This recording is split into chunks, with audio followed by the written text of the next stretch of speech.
Tidak boleh ada jemaat di Curup ini. Bukan cuma GKIE. Semua jemaat tamu dari gereja lain yang datang, hormat diberi. Kita saudara dalam Kristus. Tolonglah, maulah mendengar makanan rohani yang sehat dan bermutu. Cara bunuh orang itu bukan hanya pakai racun, Pak. Kasih makanan, tapi semua nutrisi terbaik dari makanan itu ditarik keluar, lama-lama mati juga. Tidak ada vitamin, tidak ada nutrisi dalam makanan itu. Begitu juga kalau menginjil, tidak memberikan nutrisi-nutrisi iman yang baik, jemaat lama-lama mati. Saya tidak mau datang jauh-jauh dari NTT lalu menina bobokan Anda. Saya tinggalkan banyak kesibukan saya. Hari-hari pekerjaan saya beritakan Injil. Saya harus kasih hadiah ulang tahun terbaik di umur 74.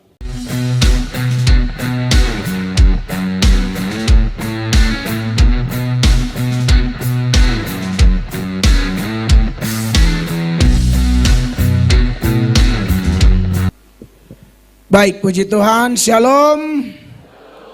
Mari kita buka Yehezkiel pasal 36 ayat 26 dan ayat 27. Yehezkiel pasal 36 ayat 26 dan 27 yang merupakan nats yang menjadi dasar tema kita, yaitu pembaharuan roh. Hanya ayat 26, tapi saya memang memilih untuk kita baca sampai ayat 27 pada saat ini dalam hitungan ketiga. 1, 2, dan 3. Kamu akan kuberikan hati yang baru dan roh yang baru di dalam batinmu, dan aku akan menjauhkan dari tubuhmu hati yang keras, dan kuberikan kepadamu hati yang taat. 27. Rohku akan kuberikan diam di dalam batinmu, dan aku akan membuat kamu hidup menurut segala ketetapanku, dan tetap berpegang pada peraturan-peraturanku dan melakukannya. Satu syukur yang luar biasa dalam syukuran ulang tahun ke-74 dari Gereja Kristen Injili Indonesia di Jemaat Curup ini.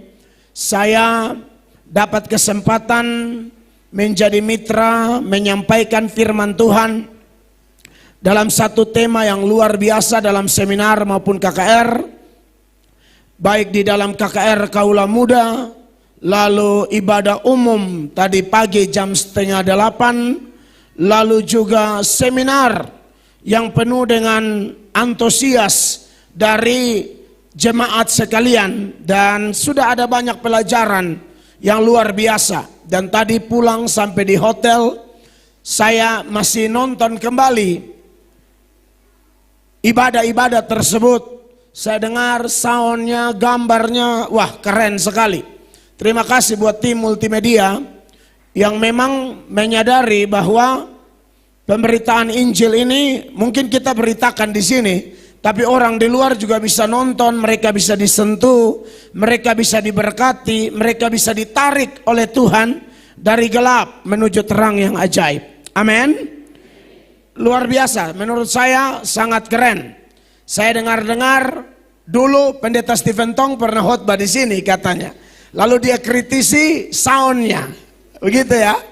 Ya, Pak Tong adalah pendeta senior di Indonesia, dan beliau sangat serius dalam persoalan Injil. Dia tidak mau ada gangguan apapun saat Injil disampaikan, apalagi masalah suara. Kan iman ini timbul dari pendengaran. Jadi kalau saat Injil diperdengarkan, lalu ada gangguan sana sini, itu akan mempengaruhi konsentrasi, mempengaruhi mood seseorang, khususnya para pendengar, sehingga tidak dengan penuh semangat, penuh perhatian menerima firman yang dikumandangkan atau diberitakan. Dan saya percaya memang tidak ada gereja yang sempurna, tetapi kita terus belajar, kita terus bergerak dari kesempurnaan kepada kesempurnaan. Dan itu ciri gereja yang benar, ciri orang Kristen yang benar. Saya suka mengutip apa yang dikatakan Rasul Paulus seorang hamba Tuhan yang luar biasa, hampir 50 perjanjian baru, 50% perjanjian baru, itu adalah buah tangannya. Waduh, pelayanannya luar biasa. Orang mati bangkit, orang sakit sembuh. Walaupun dia sendiri dipercaya bahwa sakitnya tidak sembuh, tapi dia dalam keadaan sakit bisa mendoakan orang sakit dan orang sakit sembuh. Itu hanya mau ajarkan kepada kita, kesembuhan tidak ditentukan oleh hamba Tuhan. Kesembuhan itu mutlak prerogatif Tuhan, kedaulatan Allah. Manifestasi iman tertinggi dari seseorang adalah ketika dia berkata, datanglah kerajaanmu, jadilah kehendakmu. Amin. Bukan kehendakku, tapi kehendakmu yang jadi. Ya, dan saya percaya di GKII ini pengajarannya sangat kuat, sangat ketat. Maka dari itu saya bersyukur bermitra dengan gereja-gereja yang sangat menonjolkan Injil yang murni. Nah, saudara-saudara yang diberkati oleh Tuhan Yesus, bahkan Paulus itu sapu tangannya kena orang sembuh. Kalau ini kena Anda justru sakit. Jadi jangan minta, maksud saya jangan selesai khotbah bilang, Pak tempel sedikit lah, tempel sedikit. Pasti IGD. Ya. Kita kan tidak bisa meniru-niru karunia hamba Tuhan. Kan ada orang yang suka menjiplak. Hamba Tuhan ini pakai tali rafia, dia juga mau pakai tali rafia. Yang ini pakai tisu, dia juga mau pakai tisu. Benar atau tidak layak didiskusikan. Yang layak didiskusikan begini, sebaiknya didiskusikan dulu sampai final, seturut dasar firman Allah, boleh dipakai atau tidak. Kalau tidak ya jangan kita tiru meniru sembarangan dan berujung menyesatkan orang lain.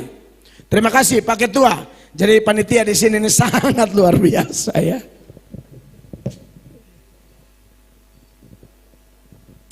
Rasul Paulus punya sejumlah kelebihan luar biasa. Tapi dalam dalam Filipi maksud saya, pasal 3 itu, ayat 12, Rasul Paulus secara jelas menuturkan kerendahan hatinya dengan kalimat berikut, Bapak Ibu, perhatikan. Bukan seolah-olah aku telah memperoleh hal ini atau telah sempurna, melainkan aku mengejarnya kalau aku dapat juga menangkapnya, karena aku pun telah ditangkap oleh Kristus Yesus. Ini hamba Tuhan yang menikmati kelimpahan kasih karunia dalam hidupnya. Ya, kalau kita bicara kasih karunia, Bapak Ibu sudah tahu toh, di dalamnya ada kaitan dengan keselamatan jiwa, di dalamnya ada kaitan dengan perubahan karakter, di dalamnya ada kaitan dengan kemampuan melakukan perkara-perkara besar demi kepentingan kerajaan Allah, bahkan dimampukan bertahan dalam kesesakan, kesulitan apapun. Kasih karunia itu semua. Tetapi hamba Tuhan ini masih bilang apa? Bukan seolah-olah aku telah memperoleh hal ini atau telah sempurna, melainkan aku mengejarnya. Wow. Dia tidak bilang, oh saya sudah sempurna, saya sudah jadi malaikat. No, saya kejar. Kelebihan rohani, keunggulan rohaninya sangat-sangat banyak dan menonjol. Tapi dia bilang apa? Aku kejar. Di ayat 14 dia menekankan lagi, di ayat 14 dia bilang apa? Dan berlari-lari kepada tujuan untuk memperoleh hadiah, yaitu panggilan sorgawi dari Allah dalam Kristus Yesus. Iya, dan saya percaya Paulus bisa, kita bisa, semua kita bisa hanya karena pertolongan Allah Roh Kudus. Amin, kekasih Allah. Tanpa itu tidak mungkin. Tidak mungkin orang bisa mengejar, tidak mungkin orang bisa berlari, apalagi berlari sampai finish dengan kekuatannya sendiri, dengan kemampuannya sendiri, dengan pengalamannya sendiri. Tidak memungkinkan. Yeremia berkata, terkutuklah orang yang mengandalkan kekuatannya sendiri, yang hatinya menjauh daripada Tuhan. Tapi diberkatilah orang yang mengandalkan Tuhan, yang menaruh harapnya kepada Allah. Itu Amsal bilang, tambah hari tambah terang. Seperti Raja Wali, terbang tambah tinggi.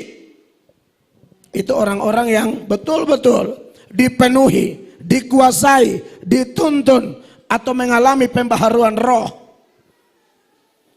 Nah, Bapak Ibu jemaat, sudah banyak hal saya seberangkan selama 3 kali khotbah, dan ini khotbah keempat masih dalam tema besar ini. Dan hari ini saudara-saudara, saya melihat dari nats kita ya, Yesaya 36 ayat 26 dan 27. Kita bisa mendapatkan satu keterangan yang luar biasa yang akan saya persoalkan panjang lebar malam ini. Yaitu bahwa tujuan Allah membaharui hati dan roh umatnya dengan Roh Kudus. Tujuan Allah menaruh Roh Kudus ke dalam diri umatnya adalah supaya mereka taat. Itu aja. Saya sudah bicara dalam kaitan dengan keselamatan, dalam kaitan dengan banyak hal sepanjang khotbah saya di syukuran 74 tahun GKI Curup ini. Tapi malam ini Bapak Ibu terkasih, saya tertarik untuk menyerukan tentang ketaatan ini. Memang sudah sempat saya singgung dalam khotbah-khotbah itu juga, tapi tidak sefokus sekarang. Jadi kalau orang tonton khotbah ini dari KKR, ibadah umum, seminar, puncaknya KKR umum ini, mereka akan temukan benang merahnya dan justru akan memperlengkapi kita yang mau betul-betul dituntun, dipimpin oleh Roh Kudus. Saudara-saudara, secara eksplisit di ayatnya yang ke-27 tadi ya, dikatakan di sana, Rohku akan kuberikan diam di dalam batinmu, dan aku akan membuat kamu hidup menurut segala ketetapanku dan tetap berpegang pada peraturan-peraturanku dan melakukannya. Saya sempat singgung di ibadah umum tadi pagi.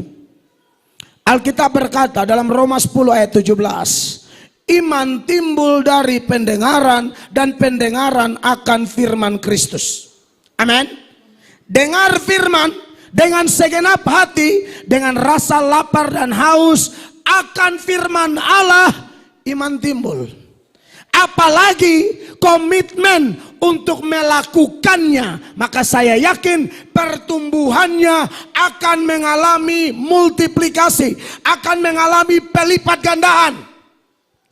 Karena kalau orang yang dengar firman tapi tidak melakukan, Yakobus bilang ini orang-orang tidak punya iman, imannya mati. Iman tanpa perbuatan mati. Jadi mendengar dan siap melakukannya. Termaksud baca Alkitab. Saya melayani tanya jawab di radio, Bapak Ibu.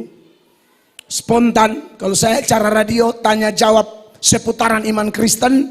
Lalu ada pertanyaan, kelihatan sederhana tapi sangat penting. Ini calon ibu ketua sinode ini tolong diangkat dulu. Ya.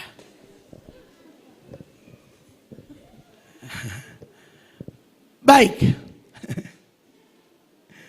Aduh, sampai mana tadi saya lupa. Sampai mana ya? Layani Minta maaf, tanya saya jawab paling spontan. terganggu. Ya? Layani tanya jawab spontan. Oke. Siap. Sorry, kalau saya ini paling cepat terganggu. Kalau saya khotbah ada yang lewat-lewat, paling terganggu. Ini saya kasih tahu apa adanya ya, supaya Bapak Ibu tahu lah kondisi saya ini begitu. Oke, tanya jawab spontan ya. Nah, saudara, lalu orang tanya, Pak Pendeta bagaimana caranya supaya baca Alkitab itu kita betul-betul diberkati dan bertumbuh. Saya kasih beberapa langkah. Yang pertama, kalau mau baca dalam doamu, sebelum baca kan berdoa. Berdoa itu isi doanya adalah diantaranya minta ampun dosa. Nggak bisa baca Alkitab tidak minta ampun dosa. Kalau tidak bisa terima berkat rohani dari firman ini. Yang kedua, minta supaya bisa mengerti. Dan yang ketiga, bilang sama Tuhan, aku baca ini bukan hanya untuk mengerti Tuhan, aku mau menjadi pelaku firman-Mu, tolong aku. Saya yakin doa seperti ini akan membuat kita mendapatkan berkat rohani dari setiap renungan firman, pembacaan kitab suci rutin. Saya percaya kita akan dapat berkat. Itu caranya. Begitu pula dengan khotbah. Nah, menarik memang kenapa pembaharuan roh ini terjadi. Menurut Yeskiel pasal 36 ayat 26 dan 27, Tuhan mau endingnya adalah murid-muridnya, umat milik kepunyaannya, jemaatnya menjadi pelaku firman Allah. Amin, kekasih Allah. Itu harus menjadi goal kita, apalagi sudah di usia 74 tahun. Tidak bisa kita jadi pendengar saja.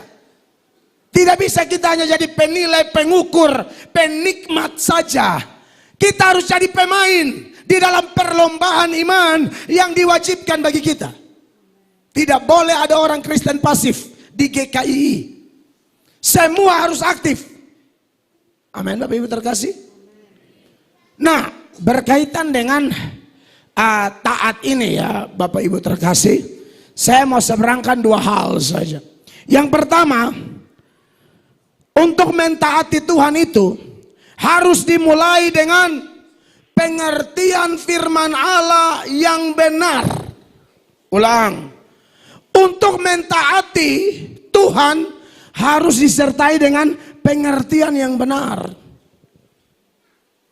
Kenapa ini begitu penting? Saya ini dengan Pak Abraham, kami dulu sebelum komitmen mau jadi pendeta, kami sudah pelayanan, masuk ke luar desa, ya, dan semua tim yang kami jalan bersama itu adalah tim yang setahu kami itu berkarunia semua. Jadi mau ke sana doa dulu, minta petunjuk. Tutup mata, langsung lihat, waduh ada setan mukanya sebesar pintu gereja. Itu ada tuh. Lalu ada lagi macam-macam. Ada orang yang kalau sakit apa-apa dia tidak ke dokter, dia anti sekali dengan dokter. Karena ada tim doa bilang dokter itu sesat. Bayangkan. Padahal dokter Lukas itu seorang dokter, Tuhan pakai dokter Lukas, kekasih Allah.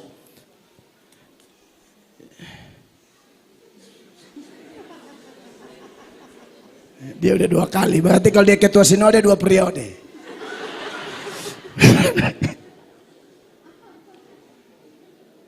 Jadi sakit pun tidak mau ke dokter, harus ke tim doa.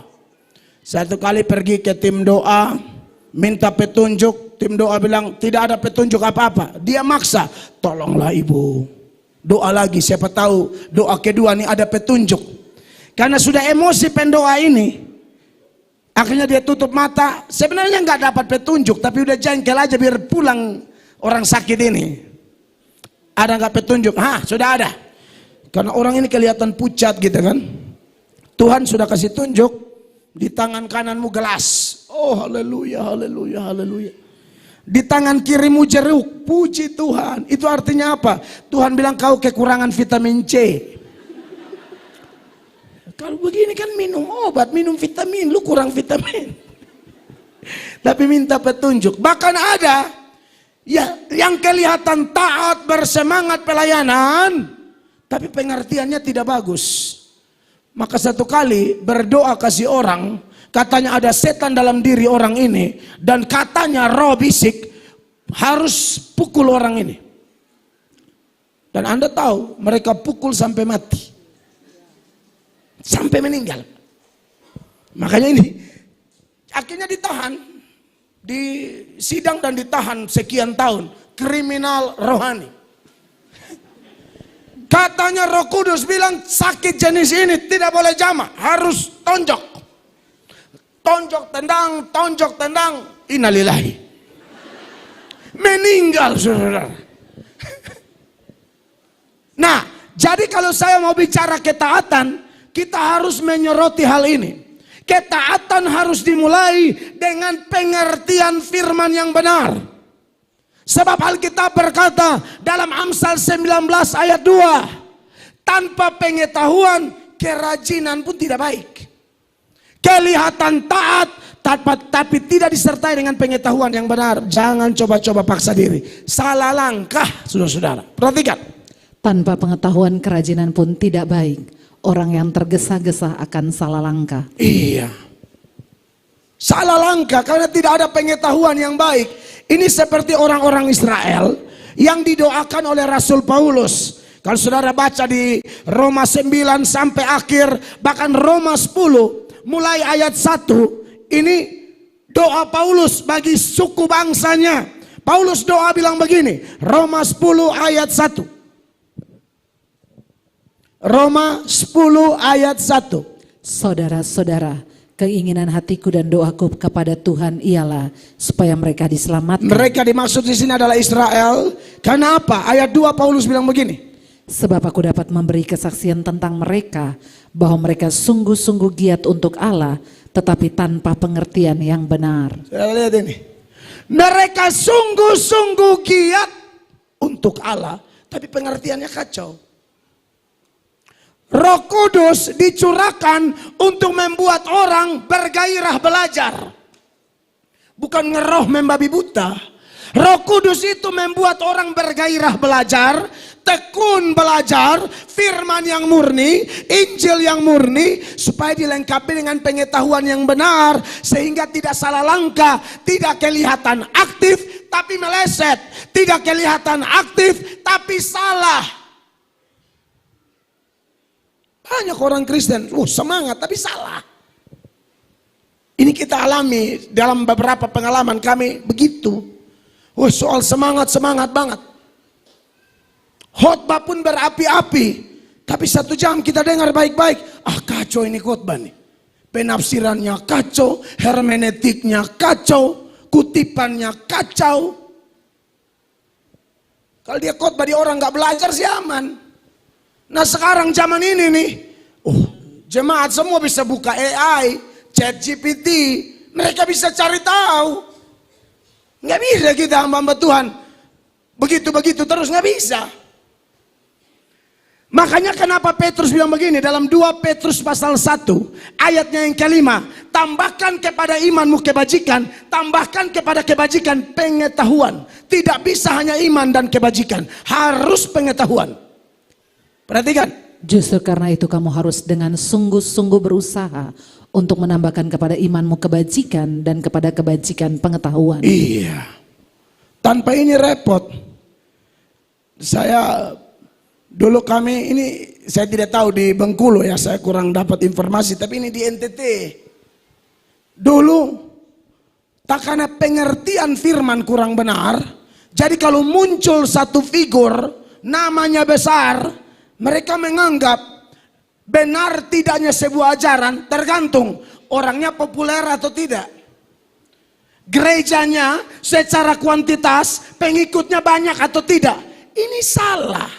Benar atau tidak, sesat atau tidak, itu tergantung firman Allah. Bukan tergantung pendeta ABC, tidak bisa begitu. Teladani jemaat di Berea. Jemaat di Berea itu dalam Kisah Rasul 17 ayatnya yang ke-11, mereka kalau dengar firman Allah rindu tapi tidak asal telan. Mereka teliti, ini benar tidak ini khotbah. Itu jemaat keren. Jangan asal percaya pendeta, termasuk saya, uji khotbah saya, catat khotbah saya, periksa kembali. Begitu baru jemaat. Apalagi sudah usia 74 tahun, nggak bisa main telan-telan aja. Ibarat makanan jasmani, orang kasih makan jangan langsung dimakan, takutnya udah basi, racun nanti. Makanya kekasih-kekasih Tuhan, jemaat Berea itu perhatikan ayat. Orang-orang Yahudi di kota itu lebih baik hatinya daripada orang-orang Yahudi di Tesalonika. Ya. Karena mereka menerima firman itu dengan segala kerelaan hati. Terima firman dengan apa Bapak Ibu? Segala kerelaan hati. Ini sikap yang benar yang pertama. Harus rindu, tapi jangan hanya rindu. Harus di cover dengan sikap menyelidiki. Itu jemaat keren. Perhatikan. Dan setiap hari mereka menyelidiki kitab suci untuk mengetahui apakah semuanya itu benar demikian. Itu baru keren. Bapak Ibu kalau belajar ayat, tahu nggak yang khotbah ini siapa? Paulus. Mereka nggak peduli mau Paulus kayak siapa kayak aku periksa. Ini jemaat baik. Ini bukan mau menghakimi pendeta. Mau Paulus kayak saya kayak kita bisa slip of the tongue, keselip lidah, salah ngomong. Jadi jemaat yang baik, perhatikan, apalagi kalau saudara punya kebiasaan catat khotbah, good. Tapi di sini kelihatan hafal di luar kepala semua ini. Ini saya lihat-lihat, ini kuat, nggak perlu catat ini. Ini nangkap semua ini. Bagusnya catat. Ya, karena kalau pendeta yang betul-betul ngotot memberitakan Injil, dia akan sangat ketat beritakan Injil. Beda dengan yang ngeroh-ngeroh, promosi mujizat, itu lain. Lalu KKR, saya ini bisa, orang saya pemain. Bisa aja saya doa lalu saya bilang begini, Tuhan bicara kepada saya, ada ibu-ibu yang sakit hati di sini. Ya begini banyak ibu, saya yakin ada lah. Lalu ibu-ibu yang sakit hati bilang, pas banget, pas banget. Saya cuma tebak-tebak. Saya yakin tebakan saya benar, bukan Roh Kudus yang ngomong. Ya begini banyak ibu. Masa semua ibu bahagia di sini? Saya nggak percaya. Adalah yang luka-luka dikit, iya kan? Dulu kan mainannya begitu. Tuhan bicara, waduh, enak banget Tuhan bicara.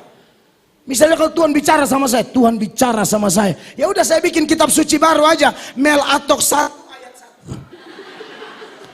1. Ini sudah final. Kau Tuhan bicara apa lagi? Ngaco nih kadang-kadang. Sudah final ini Kejadian sampai Wahyu, pewahyuannya lengkap. Tuhan bicara pada saya, ya udah saya bikin aja kitab baru. Melkianus Atok 1 ayat 1. Pada waktu saya di kota Curup, sadar makan empek-empek Palembang, tiba-tiba saya merasa kuahnya kurang. Kan kacau model begitu. GKI udah 74, jangan mau ditipu. Amin. Tepuk tangan dulu begitu. Ini jemaat keren. Dan memang harus uji apa-apa pakai kitab suci. Amin.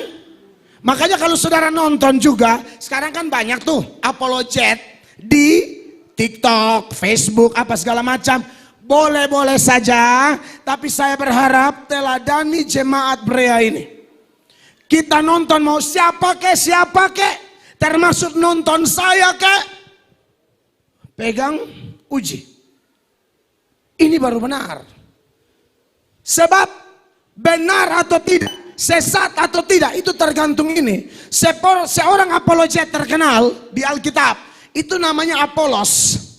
Apolos itu mahir soal kitab suci, fasih lidah, pemberani, semangat dalam mengajar.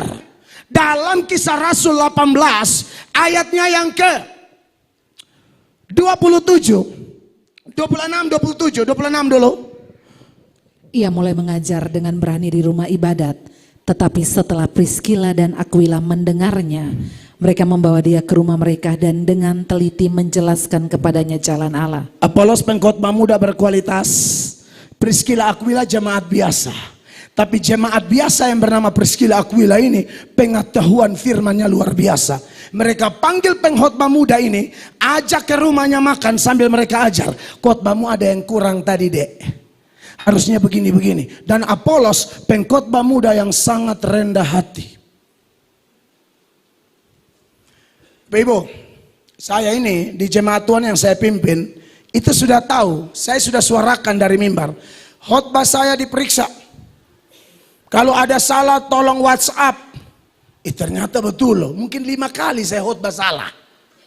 Ini jujur aja. Jemaatnya WA, Bapak, ayat yang Bapak kutip salah. Minggu lalu itu salah Bapak. Dalam ibadah 2 tuh Bapak salah kutip ayat. Minggu depan saya minta maaf di mimbar. Bapak Ibu, kemarin khotbah terlalu semangat, salah kutip ayat. Taunya dari mana? Ada jemaat WhatsApp. Dan ini keren. Saya nggak merasa, karena ini demi kepentingan umat. Ayat lebih banyak menyebut nabi palsu daripada jemaat palsu. Kenapa nabi palsu? Karena ngomong. Bahaya loh orang yang banyak ngomong. Jangan mau jadi pembicara. Jangan mau jadi pengajar kalau tidak menjadi seorang murid yang baik. Jadi ini yang ngomong ini sudah ngalamin. Orang Apolos saja bisa salah. Masa Mel Atok anak kemarin. Tapi kalau orang mau belajar dari Apolos, rendah hati saat dikritisi, saya yakin orang-orang kayak begini, rumus Alkitab jelas. Tinggi hati mendahului kehancuran, kerendahan hati mendahului kehormatan. Siapa tinggi hati, Tuhan tekan dia sampai rata tanah. Siapa yang rendah hati, Allah promosi dia dari tangga ke tangga, tambah tinggi untuk kepentingan kerajaan Allah. Nah, Apolos ini begitu. Saudara lihat ayat 27, perhatikan. Karena Apolos ingin menyeberang ke Akaya, saudara-saudara di Efesus mengirim surat kepada murid-murid di situ, Ya. supaya mereka menyambut dia. Setibanya di Akaya, maka ia oleh kasih karunia Allah menjadi seorang yang sangat berguna bagi orang-orang yang percaya. Orang rendah hati mau dikritisi akan tambah berguna. Nah, bergunanya dalam hal apa? Dalam hal berapologia itu. Dia seorang apologet sejati. Apologet sejati bukan maha pintar, tapi dikritisi untuk semakin bagus. Dan pada waktu dia berapologet, dia berapologia sebagai seorang apologet, melakukan pembelaan-pembelaan iman, mengkanter serangan-serangan terhadap iman Kristen. Dasarnya apa? Ini Bapak Ibu, nggak ada lain. Nggak ada lain. Jadi ini saya ambil contoh, mau jemaat, mau pendeta, pembicara, semua tetap ini alat ukurnya. Makanya dikatakan di 28 dia bilang apa, perhatikan.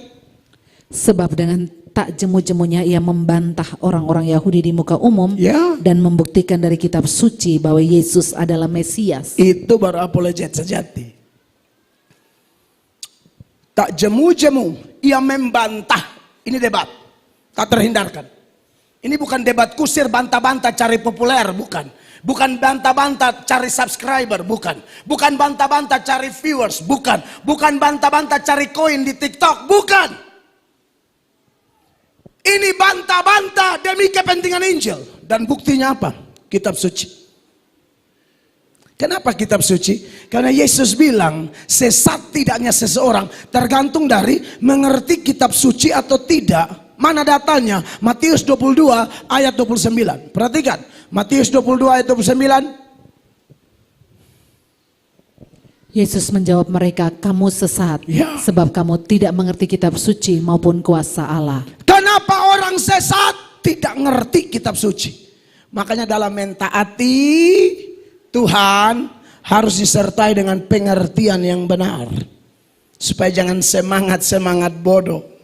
Ya, kayak kami di NTT kemarin saya bilang, tadi sempat saya singgung juga. Nubuatan, katanya Yesus akan kembali. Dan Yesus itu akan kembali, datangnya di mana? Di Kupang. Itu kan gila. Yang penglihatan orang mana? Orang Batak. Pengikutnya orang mana? Orang Kupang. Bah, idea doh. Saudara mungkin pernah dengar nubuatan dari Pak Mangapin Sibuea tahun 2003. Sekitar bulan Oktober apa November. Pokoknya Yesus mau datang. Informasi awal dari Pak Mangapin Sibuea, Yesus datang di NTT, di kota Kupang, agak ke dalam sedikit, namanya Pariti. Anda lihat ini. Pengikut Pak Mangapin Sibuea itu 5% orang mana? Halak kita loh. Halak Kupang, orang Kupang. Akhirnya sinode mengutus utusan sinode pergi nasihati mereka. Aduh, Yesus datang menurut Matius 24 ayat 36 dan ayat-ayat yang senada dengan itu, tentang hari dan saat itu tidak ada seorang pun yang tahu. Malaikat tidak, anak pun tidak, hanya Bapa yang tahu. Coba Matius 24 ayat 36. Walaupun sudah pakai ayat kayak begini, mereka tidak mau dengar. Perhatikan. Tetapi tentang hari dan saat itu tidak seorang pun yang tahu. Malaikat-malaikat di surga tidak, dan anak pun tidak, hanya Bapa sendiri. Ya, makanya waktu mereka bilang Yesus mau datang 23 September kemarin, saya langsung bantah. Dan video saya dinonton oleh jutaan orang. Dan puji Tuhan jutaan orang menonton ajaran yang benar. Saya bilang saya yakin sesat. Itu jangan tanggung-tanggung, itu jangan main jaga-jaga perasaan. Sesat kok jaga perasaan. Tidak akan. Yesus datang tidak ada yang bisa menduga. Jadi kalau ada yang menduga-duga pasti salah. Begitu juga yang di Kupang waktu itu 2003 itu. Utusan-utusan datang bilang, sudahlah ini ada ayatnya, lalu kasih tunjuk ayat-ayat lain yang senada dengan ini. Di Markus, di Lukas segala macam. Tapi mereka tetap percaya apa yang dikatakan Pak Mangapin. Mereka tidak percaya Matius. Mangapin dan Matius mendingan Mangapin. Matius digeser. Lalu mereka bawa ini utusan-utusan, mereka bilang, sudah kami sudah siap, jadi Bapak tak usah nasihat banyak-banyak. Kami sudah gantung lampu strongking di pohon kelapa. Loh kok gantung lampu strongking di pohon kelapa? Kenapa? Supaya kalau Yesus datang jangan salah tempat. Anda lihat kurang ajar tidak itu? Yesus pencipta langit dan bumi, masa dia nggak tahu Kupang itu? Pakai strongking segala, kau pikir ini si buta dari gua hantu? Tapi itu yang terjadi Bapak Ibu. Ternyata setelah ditunggu-tunggu, Pak Mangapin dapat kayak penglihatan lagi. Pak Mangapin kasih kabar mereka, kata Tuhan gak jadi di Kupang.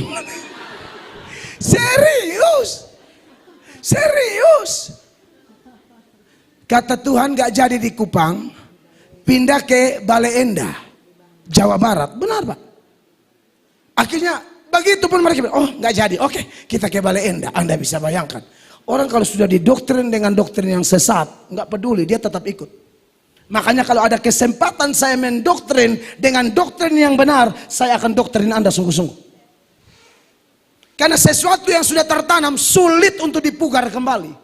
Makanya kalau ada kesempatan menanam, tanam betul-betul. Supaya orang juga tidak gampang meruntuhkan pandangan yang benar yang sudah ditanam oleh hamba-hamba Tuhan bertanggung jawab. Amin Bapak Ibu. Makanya bagi saya beritakan firman gak main-main. Saya bisa khotbah 1 jam, saya cerita lucu, bisa. Tapi khotbah itu beritakan firman. Jadi harus banyak firman. Amin Bapak Ibu terkasih. Akhirnya mereka pergi ke Bale Endah. Tunggu-tunggu Yesus datang, ternyata bukan Yesus yang datang, polisi yang datang. Pikirnya mau Yesus datang angkut ke sorga, polisi datang angkut ke tahanan. Ini fakta. Saya orang sana, saya tahu. Anda lihat ini Bapak Ibu terkasih. Maka dari itu, saya dan saudara harus dikuasai Roh Kudus. Pengajar yang benar dan pengajar yang palsu sama-sama dikuasai roh. Pengajar benar dikuasai roh kebenaran. Pengajar palsu dikuasai oleh roh antikris. Begitu juga pendengar yang benar dan pendengar yang palsu. Pendengar yang palsu akan tertarik dengan ajaran-ajaran palsu. Pendengar yang benar akan terkonek dengan ajaran-ajaran benar. Amin Bapak Ibu terkasih. Paulus bilang apa sama Timotius? Beritakan firman Allah, siap sedia atau baik atau tidak baik waktunya. Kenapa? Karena akan tiba saatnya. Orang tidak suka dengar ajaran sehat. Yang orang suka tuh dongeng. 2 Timotius 4 mulai ayat 2. 2 Timotius 4 mulai ayat 2. Apa bunyi firman di sana? Beritakanlah firman, siap sedialah baik atau tidak baik waktunya. Iya. Nyatakan apa yang salah, tegurlah dan nasihatilah dengan segala kesabaran dan pengajaran. Karena akan datang waktunya orang tidak dapat lagi menerima ajaran sehat. Tetapi mereka akan mengumpulkan guru-guru menurut kehendaknya untuk memuaskan keinginan telinganya. Mereka akan tolak ajaran Injil. Yang mereka mau pendetanya pintar lucu dong.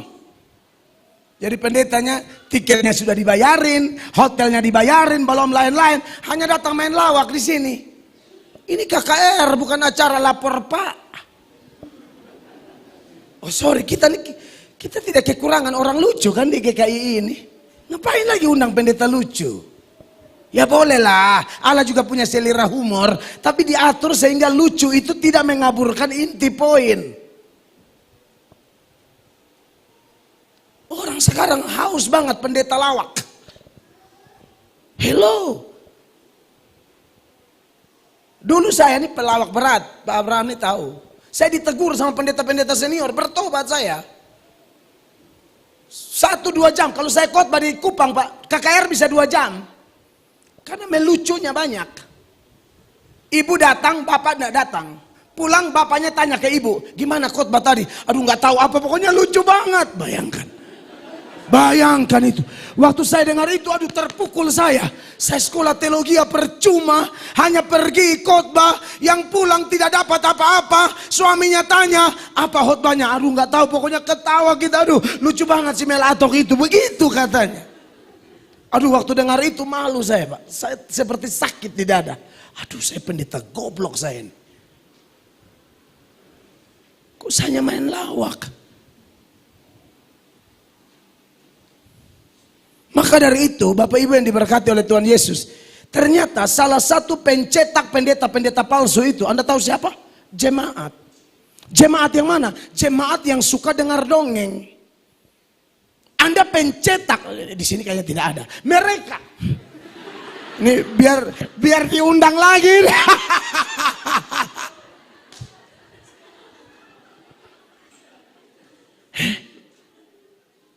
Anda tahu salah satu alat setan yang mencetak pendeta-pendeta palsu, yaitu jemaat-jemaat palsu yang tidak suka dengar firman, hanya mau dengar dongeng. Kalau datang penginjil benar, mereka bilang cukup sekali ya. Yang lucu itu diundang. Yang penglihatan bisa lihat sorga itu yang diundang. Padahal penglihatan ini mungkin penipu besar. Tapi itu yang paling laku. Tapi di sini saya lihat dari tatapan Anda nih ya. Ini saya feeling nih ya. Kayaknya suka kebenaran ini. Amin, tepuk tangan dulu. Yang meriah begitu. Ayat 4, Anda lihat ini. Aduh, ini memang perlu kita bedah betul-betul malam ini. Mereka akan memalingkan telinganya dari kebenaran dan membukanya bagi dongeng. Anda lihat ini. Tidak boleh ada jemaat di Curup ini. Bukan cuma GKIE. Semua jemaat tamu dari gereja lain yang datang, hormat diberi. Kita saudara dalam Kristus. Tolonglah, maulah mendengar makanan rohani yang sehat dan bermutu. Cara bunuh orang itu bukan hanya pakai racun, Pak. Kasih makanan, tapi semua nutrisi terbaik dari makanan itu ditarik keluar, lama-lama mati juga. Tidak ada vitamin, tidak ada nutrisi dalam makanan itu. Begitu juga kalau menginjil, tidak memberikan nutrisi-nutrisi iman yang baik, jemaat lama-lama mati. Makanya Paulus bilang, kalau ada jemaat-jemaat yang suka dongeng begini Timotius, kamu tetap pegang prinsip. Ayat 5, sama-sama baca. 1, 5, 1, 2, 3. Tetapi kuasailah dirimu dalam segala hal. Sabarlah menderita. Lakukanlah pekerjaan pemberita Injil. Dan tunaikanlah tugas pelayananmu.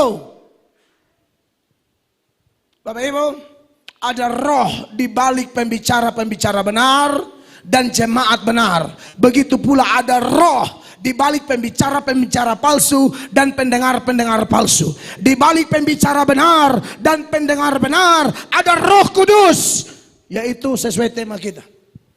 Yang dinubuatkan oleh Yehezkiel dan penggenapannya puncaknya adalah Kristus dan hari Pentakosta.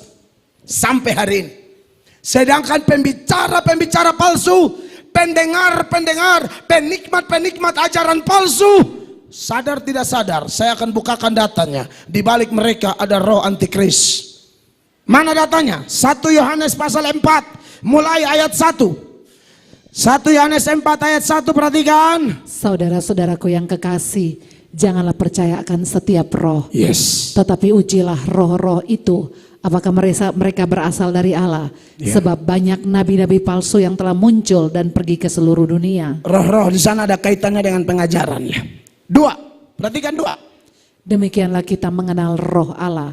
Setiap roh yang mengaku bahwa Yesus Kristus telah datang sebagai manusia berasal dari Allah. Nah, ini pengajar benar.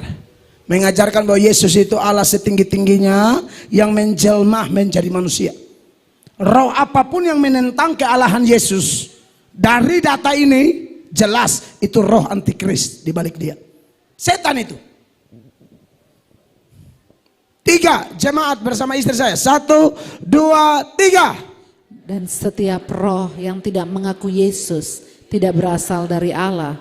Roh itu adalah roh antikristus. Dan tentang dia telah kamu dengar bahwa ia akan datang dan sekarang ini ia sudah ada di dalam dunia. Sekarang ini di situ pada waktu Yohanes menulis surat ini antara 90 sampai 95 Masehi. Sekarang 2025 Masehi. Kalau 90 sampai 95 Masehi saja roh antikris sudah bergentayangan begitu luar biasa. Zaman ini saya yakin semakin meningkat. Waspada. Waspada. Saya tidak mau datang jauh-jauh dari NTT lalu menina bobokan Anda. Saya tinggalkan banyak kesibukan saya. Hari-hari pekerjaan saya beritakan Injil.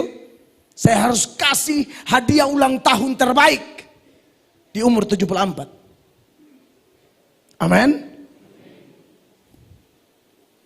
Nah, makanya kalau Anda dan saya melihat Yehezkiel tadi punya nubuatan, Tuhan akan beri roh kita. Salah satunya tujuannya untuk apa?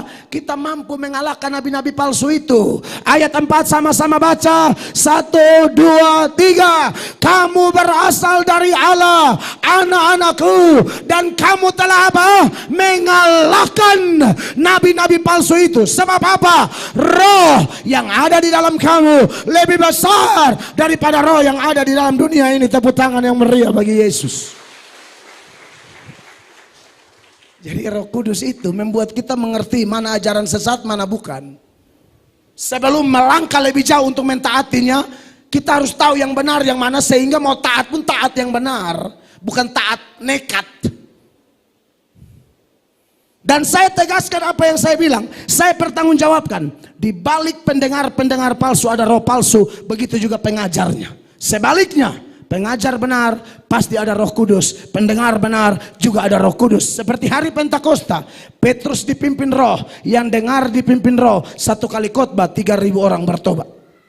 Pembicara dipimpin roh, pendengar tidak dipimpin roh. Bisa seperti pendengar Stefanus. Stefanus selesai khotbah, mereka angkat batu, lempar dia sampai mati.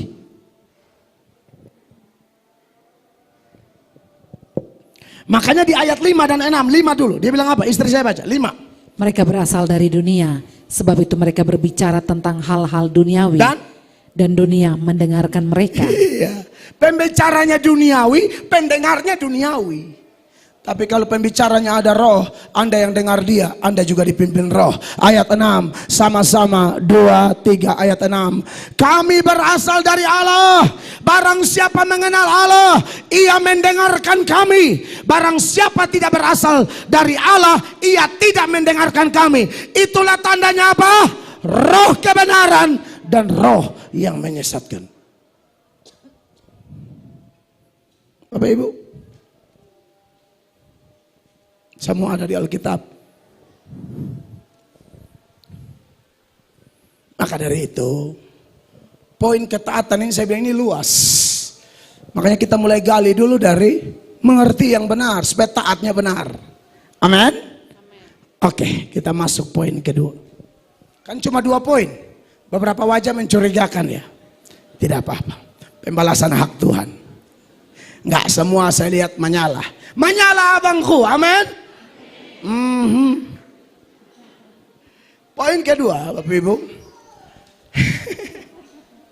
Yang saya mau soroti adalah tentang, ayo kita mulai taat yang benar. Tentu taat dalam segala hal, tentunya ya. Dan kalau bicara taat segala hal ini kan terlalu luas. Tapi di ulang tahun ke-74 ini secara spesifik, saya mau kita taat dalam hal menjalankan the Great Commission, amanat agung.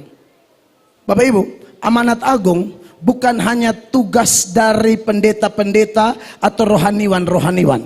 Amanat agung itu tugas semua orang Kristen.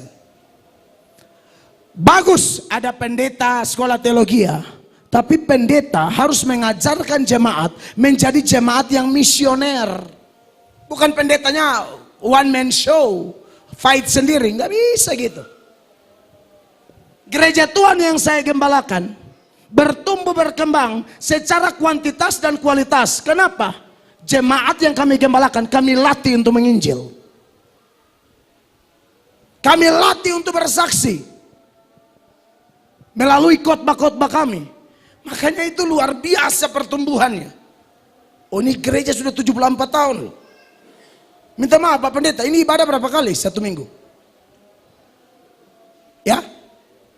Hari Minggunya 2 kali, luar biasa. Kalau bisa bikin 3 kali ya toh.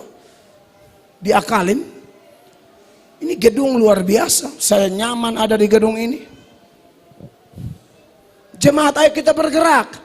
Coba kita lihat ya, amanat agung itu kan di Matius 28 kan. Mulai ayat 18 ada jaminan segala kuasa telah diberikan kepada Tuhan Yesus kan. Perhatikan.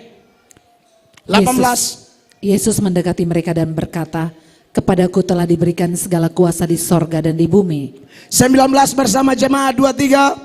Karena itu, pergilah, jadikanlah semua bangsa muridku, dan baptislah mereka dalam nama Bapa dan Anak dan Roh Kudus. Tentu kalau membaptis orang, nah itu urusan gereja ya. Jangan saudara dapat satu langsung mainkan di situ. Bawa ke pendeta, biar pendeta yang urus. Jangan kalian eksekusi sendiri. Karena kita hargai otoritas. Amin. Tapi soal menginjil itu harus kita lakukan. Ya, ayat 20-nya bilang begini, 20-nya. Dan ajarlah mereka melakukan segala sesuatu yang telah kuperintahkan kepadamu. Sampai di situ. Dan ajarlah mereka melakukan segala sesuatu yang kuperintahkan kepadamu. Segala sesuatu tanpa kecuali. Di dalamnya ada tugas pemberitaan Injil. Itu segala sesuatu. Berarti memberitakan Injil bukan hanya tugas dari rohaniwan. Waktu hari Pentakosta, Tuhan bilang sama Petrus dan kawan-kawan, tunggu di Yerusalem sampai Roh Kudus turun atas kamu, supaya kamu mendapatkan kuasa, dunamos, dinamis untuk bergerak memberitakan Injil, menjadi saksi. Ya, dan itu terjadi. Memang Roh Kudus itu pasti Roh Kudus diberikan bukan hanya untuk kita nyaman, hidup berubah, bukan. Kita menjadi Kristen aktif dalam menginjil. Dan setelah Petrus khotbah 3.000 orang bertobat, lalu seterusnya di Kisah Rasul itu terjadi penganiayaan. Waktu penganiayaan terjadi, apakah penginjilan macet? Tidak. Penginjilan tetap jalan. Melalui siapa? Melalui jemaat itu. Rasul-rasul tetap di Yerusalem. Tapi jemaat yang bertobat itu berdiaspora sambil menyebar, sambil beritakan Injil. Mari kita lihat Kisah Rasul pasal 8 mulai ayat 1. Setelah penganiayaan Stefanus mati dan seterusnya. Kisah 8 bukan 4. Ayat 1. Kisah Rasul. Oke. Saulus juga setuju bahwa Stefanus mati dibunuh. Terus. Pada waktu itu mulailah penganiayaan yang hebat terhadap jemaat di Yerusalem. Mereka semua kecuali rasul-rasul tersebar ke seluruh daerah Yudea dan Samaria. Yang berdiaspora dan terjadi penginjilan itu jemaat, Pak. Bukan rohaniwan. Mereka tetap ada tugas khusus dan mungkin ada suara Tuhan atau apa waktu itu bagi mereka sehingga mereka tetap di Yerusalem. Tapi yang menyebar ini jemaat, langsung ayat 4-nya. Ayat 4. Mereka yang tersebar itu menjelajah seluruh negeri itu sambil memberitakan Injil. Itu jemaat, bukan rasul-rasul. Jadi kalau memang kita dibaharui oleh Roh Kudus, taatlah dalam memberitakan Injil. Bapak Ibu, ini tidak bisa ditawar-tawar, ini keharusan. Di dalam Yesus, dalam urusan menginjil tidak ada posisi netral. Saudara pilih, mau ikut mencari jiwa atau tidak. Tidak bisa Anda bilang, saya tidak jahat, tapi saya juga tidak pelayanan. Oh, tidak bisa. Anda dianggap ada di daerah lawan. Di mata Tuhan tidak ada posisi netral. Semua hamba Tuhan harus melayani, Bapak Ibu. Semua jemaat orang Kristen harus melayani. Bukan hanya kita urus, kita punya ada sakit baru cari gereja, ada masalah baru cari gereja. Kita harus cari jiwa. Minimal mulai dari keluarga masing-masing. Tak usah dulu pikir ujung-ujung bumi, Yerusalem dululah. Sudahkah bapak-bapak di sini menjadi gembala yang baik, yang menggembalakan istri dan anak Anda? Bagaimana jam doa di keluarga?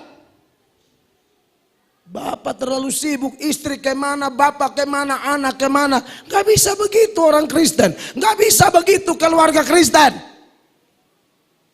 Sudah 74 tahun loh gereja ini. Mezbah keluarga harus ada. Amin Bapak Ibu. Bukan hanya cari makan, cari minum, cari pakai. Mau makan, minum, pakai seenak apapun minta maaf. Mentoknya di 2 tempat. Lubang WC sama lubang kubur. Yang setuju katakan amin. Oh iya. Yang bertahan sampai kekal itu kerohanian kita. Nggak ada saudara punya kekayaan, mati mau bawa kemana itu kekayaan. Makanya di NTT itu ada yang mati taruh ijazah di peti, mau lamar kerja di mana? Ijazah kok di peti mati. Ada yang taruh termos, air panas, kopi, gula, bisik ke jenazah, haus aduk sendiri kata. Saudara, ini saya ngomong serius ini.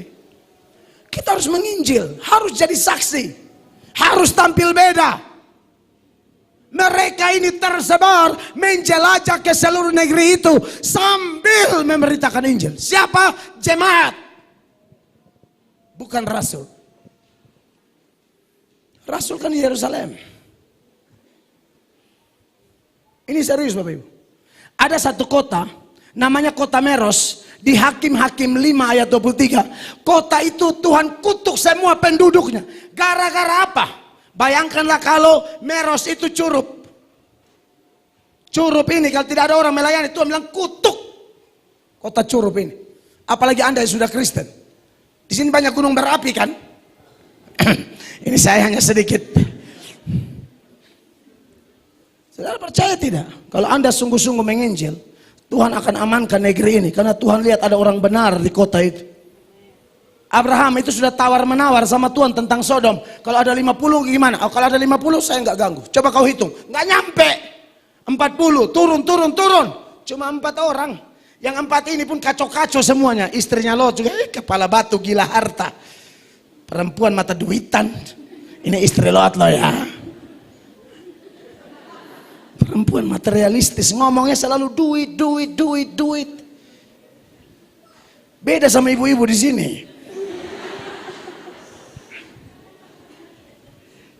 Iya toh? Saya yakin yang menyebabkan Lot pergi ke Sodom dan Gomora mungkin dia. Mungkin beta yakin dia.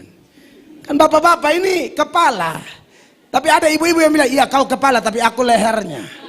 Kepala bergerak tergantung leher. Ibu-ibu, kau bukan leher, rusuk. Tulang rusuk bukan tulang leher. Berharap pergi ke Sodom karena mapan kan? Ternyata keluar hanya pakaian di badan dan tidak bawa apa-apa, jadi tiang garam. Ibu-ibu yang ikut ibu istri Lot, tiang Ajinomoto.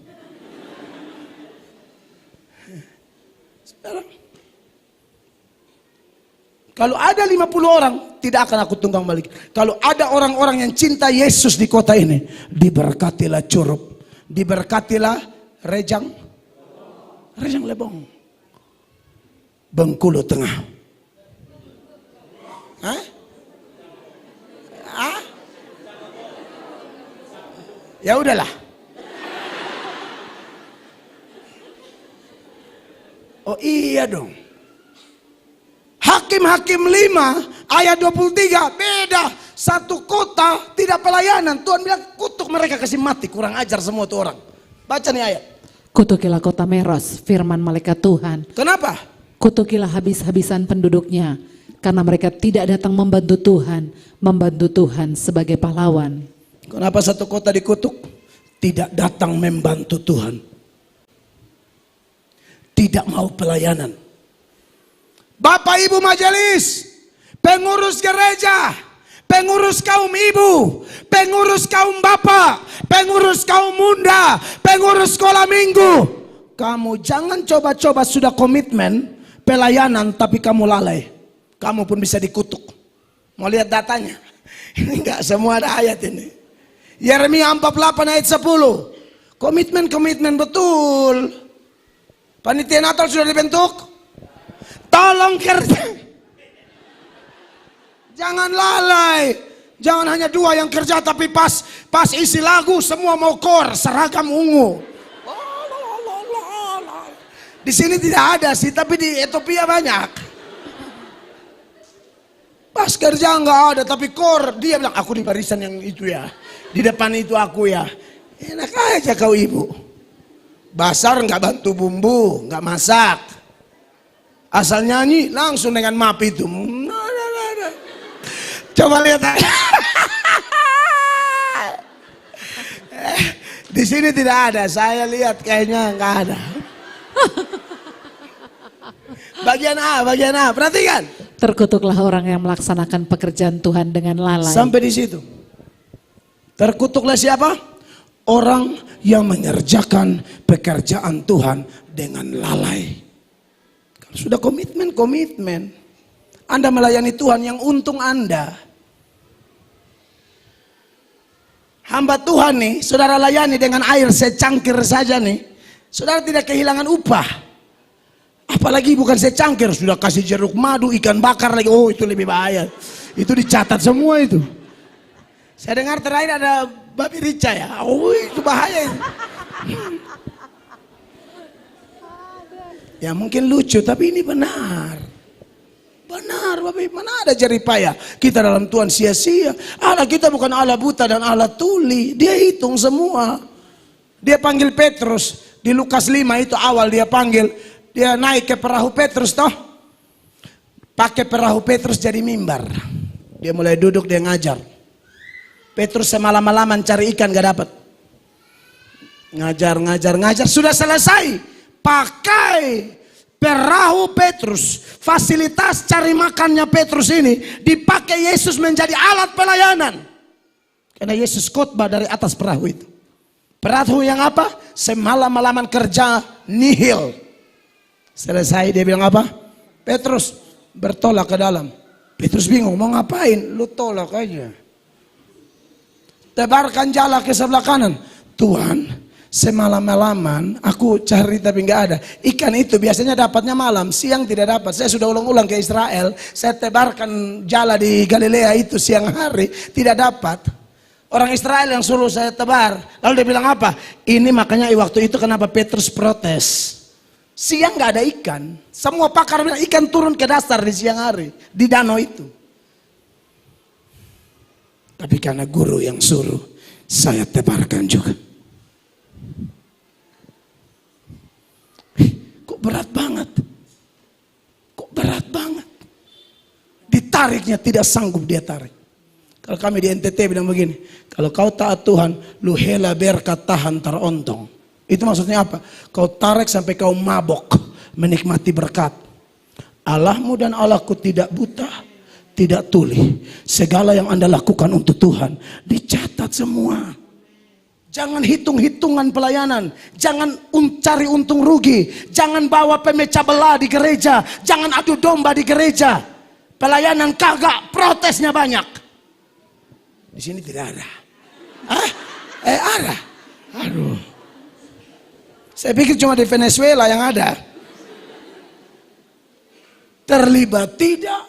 Komentarnya nomor 1. Protesnya nomor 1. Tolong dulu. Kita sudah 74 tahun. Dewasalah dikit.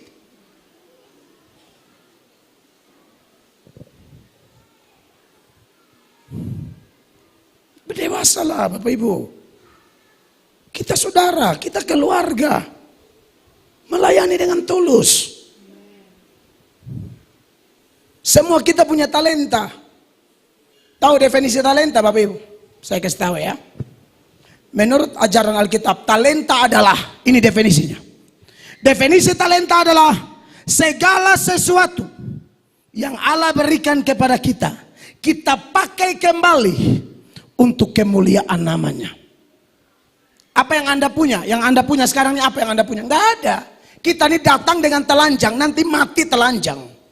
Lahir tidak bawa apa-apa, mati tidak bawa apa-apa. Anda dan saya punya apa-apa, semua dari Tuhan. Kekuatan Tuhan punya, kesehatan Tuhan punya, keluarga Tuhan punya, istri, suami, anak Tuhan punya.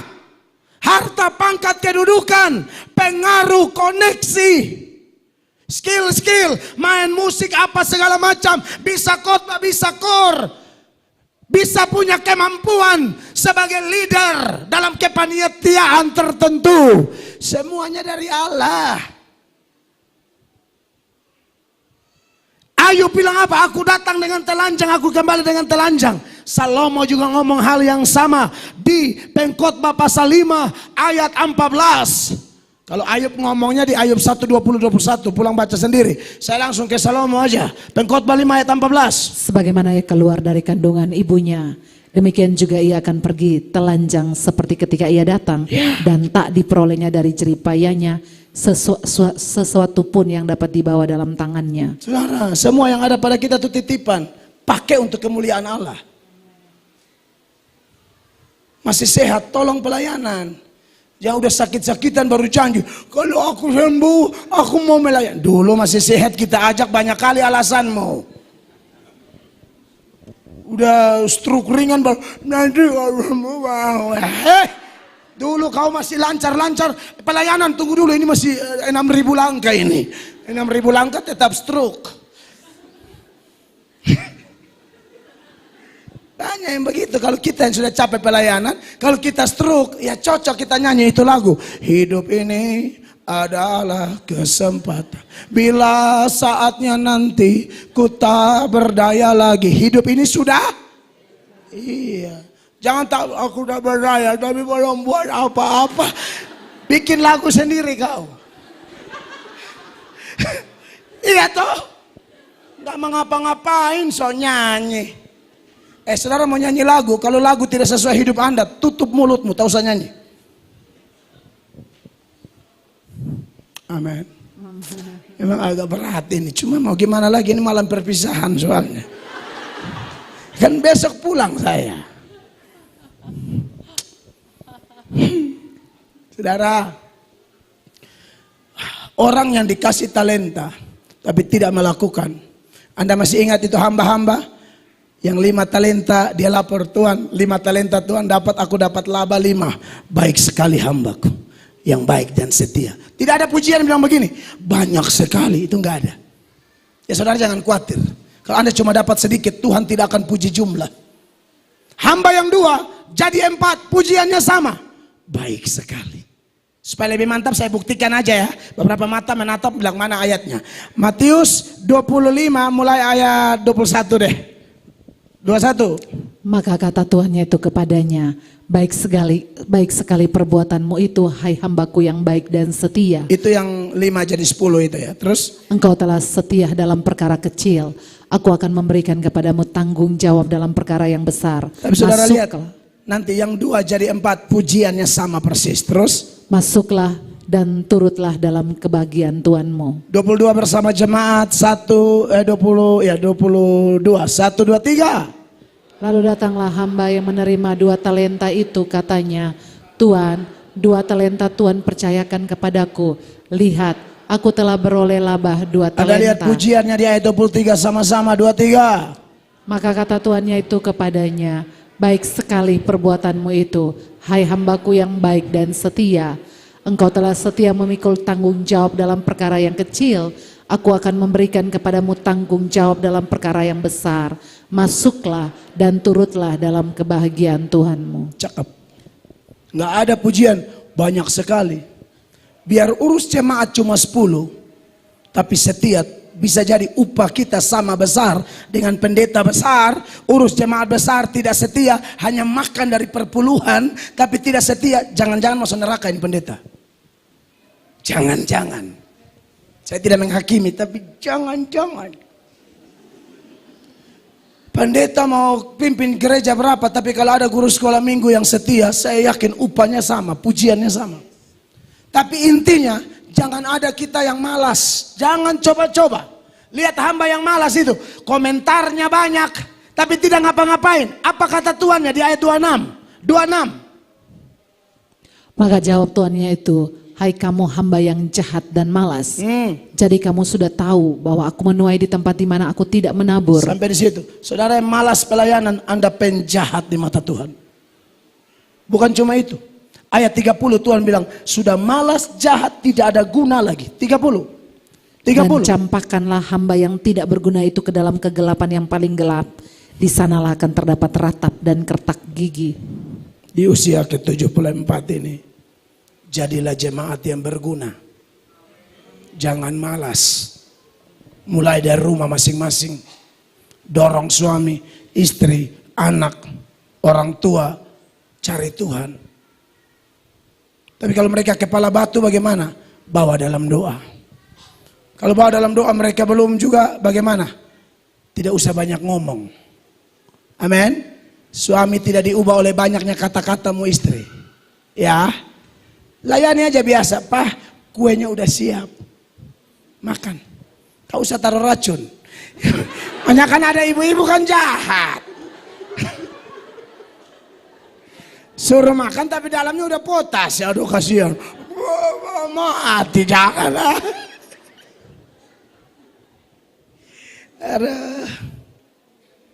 Sudah lah ya, stop sudah ya. Sudah malam nih.